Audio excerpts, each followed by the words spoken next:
I live in a society where everyone's beliefs are respected, as long as they believe in God.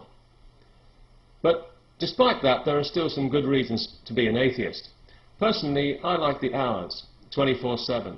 I find they suit me very well indeed. Now, people often ask me about being an atheist, and certain questions crop up all the time. For example, how can you know good from evil without religion to guide you?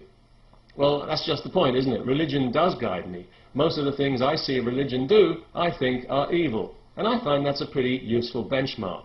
If religion is involved, I know evil won't be too far away. Another question is, isn't atheism itself really just another religion?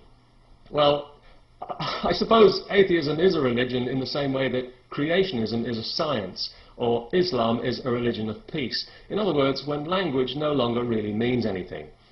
How can atheism be a religion?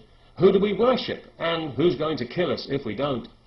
Atheism doesn't demand absolute, unquestioning obedience or make threats about eternal damnation, nor does it take childish offence over trifles. It doesn't protect sex offenders from justice, nor does it treat women like livestock. In a way, it's a shame it's not a religion, because we might be able to get a few tax breaks out of it, but no, atheism doesn't get any special privileges. There are no schools teaching atheism to children as a belief system, paid for with public money. Nor does atheism require anyone to tithe part of their income to keep a few cynical conmen in luxury. So you see, it doesn't even begin to qualify as a religion worthy of the name. No, to me, atheism is just another word for reality. It simply means not seeing any need to apologize for being human, and to be quite happy to live the life I do have and not just wish it away on some celestial three-card trick that tells me heaven is right there waiting for you, and all you've got to do is die. That's some price to pay, isn't it, for admission to a place which is likely to be full of clergymen and born-again Christians, which I reckon makes it literally a fate worse than death. But surely people need religion to answer certain questions. Well, yes, questions like, how best can we stifle the human spirit? How much can we squeeze from the poor and gullible? And how many palaces can we live in at once without blushing? These questions religion answers very well indeed, but unfortunately there are other questions to which it doesn't have answers, so it makes them up. And this is where atheism comes in. Atheism says, hey, you just made that up. And religion says, no, this is what we call theology. What's the difference between a doctor of medicine and a doctor of theology? One prescribes drugs, and the other might as well be on drugs.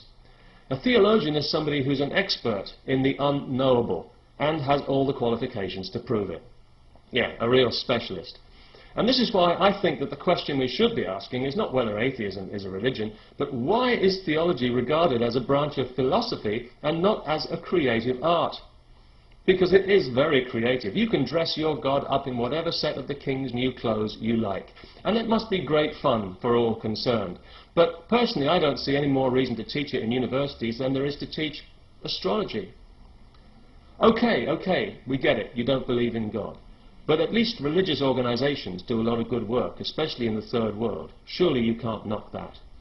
So what are you telling me? If they weren't religious, they wouldn't be doing this work? It's not really coming from their hearts, they're just doing it because they're following orders? Is that what you're saying? I suppose if they were heathen atheists, well, they wouldn't have time to do it, would they? Because they'd be too busy debauching and indulging every wicked urge their fevered imaginations could dream up. Because that's what we atheists do, of course, isn't it? Our souls are corrupted and stained with sin because, well, it's just a great lifestyle, frankly. In fact, when I finish making this video, I intend to spend the rest of the afternoon sinning, because I know that I won't be punished for it.